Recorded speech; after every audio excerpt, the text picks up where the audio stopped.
Singapore is a very small country. It is only a tiny island in Southeast Asia. You can drive across it in about 1 hour.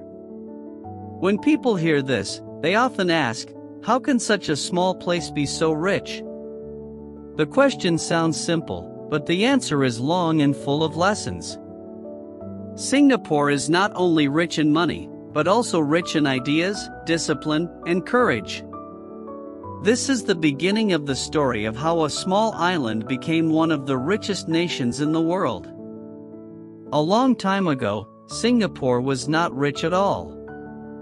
In fact, it was very poor. Before it became independent in 1965, life in Singapore was very hard. Many people lived in crowded and dirty areas. Families did not have good houses. Children often grew up in small rooms with no clean water or proper toilets. Jobs were also a big problem. Many adults could not find work. When there were no jobs, there was no money, and when there was no money, life was very painful. People worried about food, about their future, and about their children. Singapore did not have oil, gold, or land like other countries. It had almost nothing except its people and its location. The location of Singapore was special. The island sits on a busy sea path. Ships from Asia, Europe, and the Middle East passed by. Because of this, Singapore had one advantage: it could become a place for trade. Traders could stop here, sell goods, buy goods, and continue their journeys. This idea of trade became the seed for Singapore's future success. But at that time, after independence, Singapore was still weak. A good location was not enough. The leaders and the people needed to decide, what do we want to build?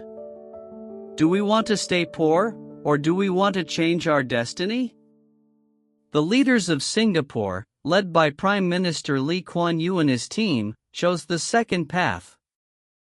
They believed that even a small country could be successful if it worked hard, stayed clean, and planned wisely. They told the people, we have no gold or oil, but we have our minds, our hands, and our will. We must use them to create our own wealth. This message touched the hearts of the people. It gave them hope in a time of fear. The first big step was housing. Without safe and clean homes, people could not live a good life. The government started a large program to build public housing. These were not luxury apartments, but they were clean, safe, and affordable. Families who once lived in dirty slums moved into new homes with water, electricity, and proper kitchens. For the first time, many people felt they belonged to a real community. A home gave them dignity. A home gave them hope. Step by step, Singapore became a place where families could dream of a better future. But homes were not enough. People also needed jobs. Without work, there was no income, and without income, the houses would mean little. So the leaders made a bold plan. They decided to open Singapore to the world. They invited foreign companies to come and build factories on the island. To make this happen, they promised stability, safety, and low taxes. They told investors, come to Singapore. Your business will be safe here. We will give you workers who are ready to learn and ready to work hard. This strategy worked. Foreign companies started to arrive. They opened factories to make clothes, shoes, electronics, and other products. For many Singaporeans, this was the first time they had a steady job. They could earn money, feed their families, and save for the future. These first jobs were very important. They were simple, sometimes low-paid, but they gave the people something new: pride. A worker who once felt useless now had a role in building a new nation. Factories gave Singapore more than products, they gave it confidence. The island was no longer just a poor, forgotten port. It was a place where people could work together to create value. By the late 1960s and early 1970s, Singapore started to change. Streets became cleaner, houses became stronger, and the city began to look different. But most importantly, the spirit of the people changed. They started to believe in themselves. They believed that if they worked hard, studied, and stayed united, they could build a future better than their past. This belief became the foundation of Singapore's wealth. Singapore's story in these first years is not only about money. It is about courage. Imagine being a young nation with no resources, no army, no rich friends, and many enemies around you. The easy path would have been to give up. But Singapore chose the hard path, to fight, not with weapons, but with discipline, ideas, and strong hearts. The leaders and the people shared one dream: to turn a poor island into a rich and modern city. This dream lit a fire in every home, every factory, and every school. And slowly, the fire of hope started to burn bright. The first stage of Singapore's growth was about survival. People needed jobs and homes, and the government gave them both. But once the people had basic needs, the leaders began to think further. They asked, what will happen if we only make simple products forever? What will happen when other countries make them cheaper than us? The answer was clear. Singapore had to move up. It had to grow from simple factory work to more advanced industries. This was the next big step in the story. In the 1970s, Singapore was full of factories. Workers made clothes, toys, and basic electronics. These jobs were good at first, but they could not make the country truly rich. Other countries, like China and Vietnam, had many more workers and lower wages. They could produce the same things more cheaply. Singapore needed a new strategy. The leaders decided to change the focus, from simple products to high-tech products, and from making things with hands to using brains. This was not easy. It meant workers had to learn new skills. Schools and training centers became very important. Young people were told, study hard. Learn science, learn technology. The future will need your mind, not only your hands. Slowly, the education system in Singapore grew stronger. Teachers were respected, and students were encouraged to work hard. A culture of discipline and learning was built. This culture became one of the secrets of Singapore's success. Education was not just about books, it was about building the future. In the 1980s, Singapore started to welcome new industries like banking, shipping, and technology.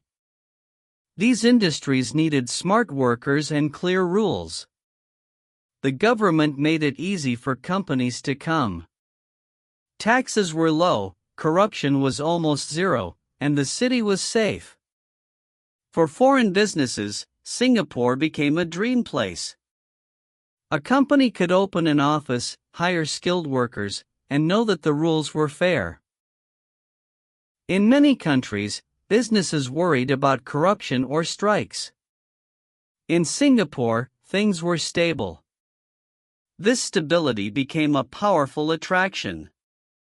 The financial industry became especially important. Banks from all over the world opened offices in Singapore. They trusted the system. They liked the safety and the clear laws. Singapore soon became one of Asia's top financial centers. Money from many countries passed through its banks. Investments grew. New skyscrapers filled the skyline, and the small island started to look like a modern, global city. Singapore was no longer just a factory town, it was becoming a hub of knowledge, finance, and innovation. At the same time, the government did not forget ordinary people. They continued to build public housing and improve the quality of life. Parks, clean streets, and good transport made the city a pleasant place to live.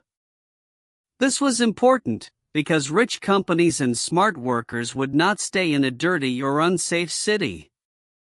Singapore wanted to be not just a place to work, but also a place to live well.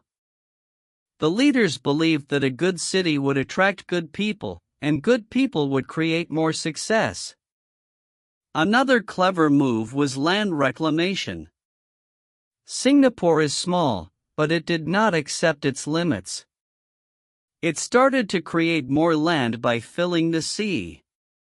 On this new land, the government built ports, airports, business districts, and homes. Step by step, the island grew in size and in opportunities. This showed the world that Singapore was not afraid of challenges.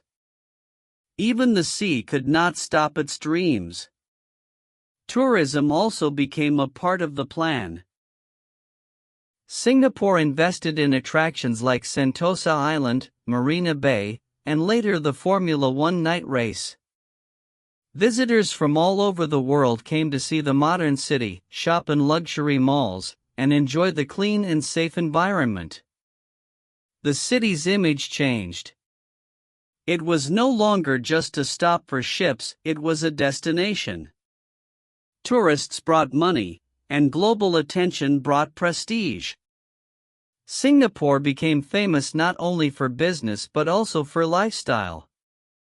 By the 1990s, the transformation was clear. Singapore was no longer poor. It was a nation with strong banks, busy ports, advanced factories, and world-class infrastructure. People lived in safe homes, enjoyed clean parks, and had access to good schools. For many, life was better than they ever dreamed. Yet this success did not happen by chance. It came from hard work, long-term planning, and a culture of discipline.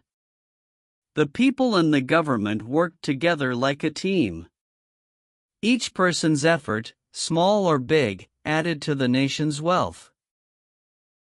Still, with more success came new questions. If Singapore became rich, would all people share the wealth? Could life remain fair?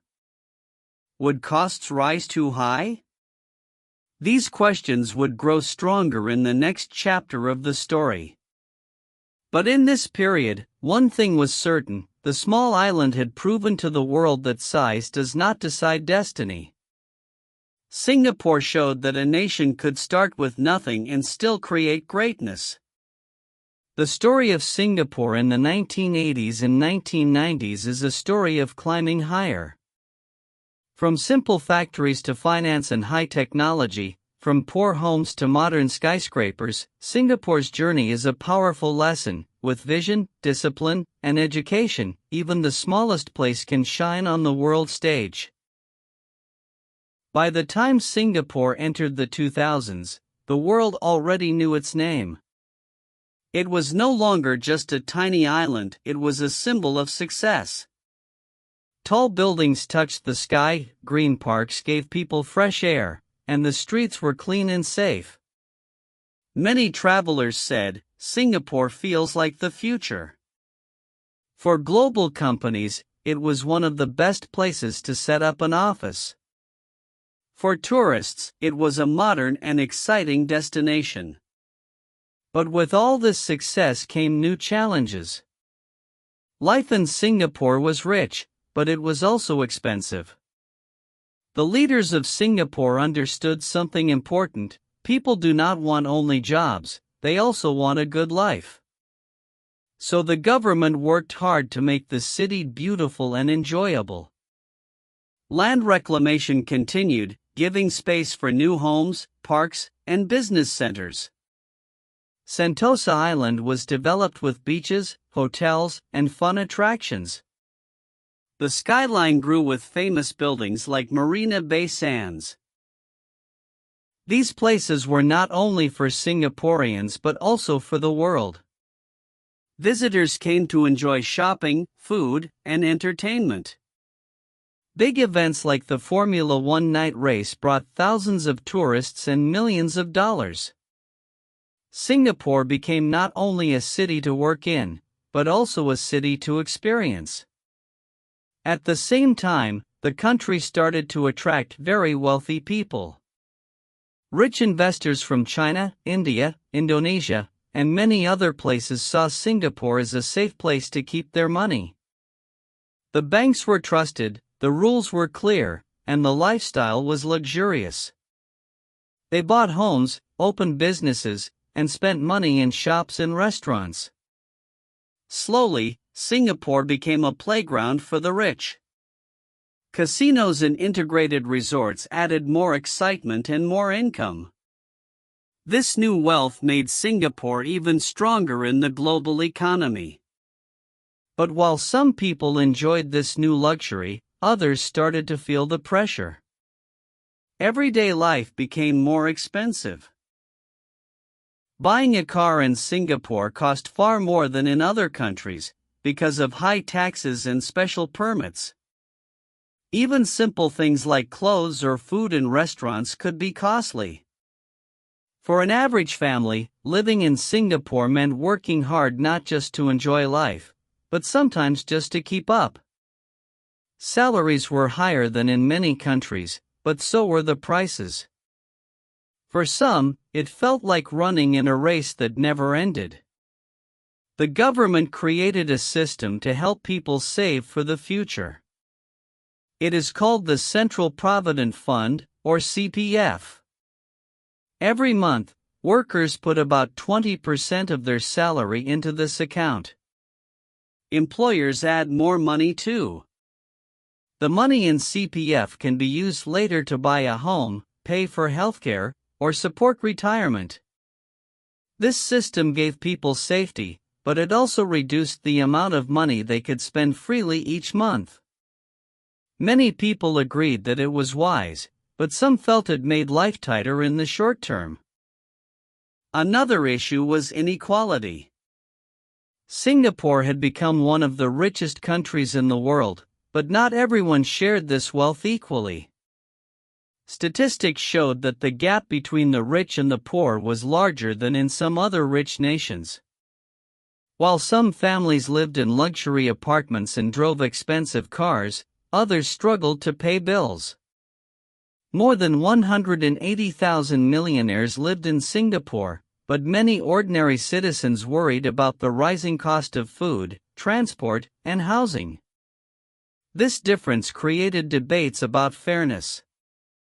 People asked, if our country is so rich, why do some of us still feel poor?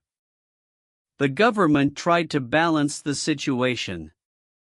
They offered support for education, healthcare, and housing, so that even lower-income families could have opportunities. Still, the feeling of inequality remained.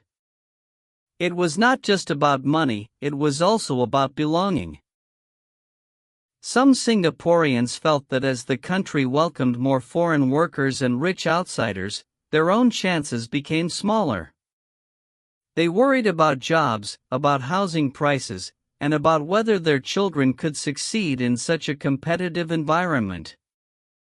Despite these challenges, many people still felt proud of what Singapore had achieved.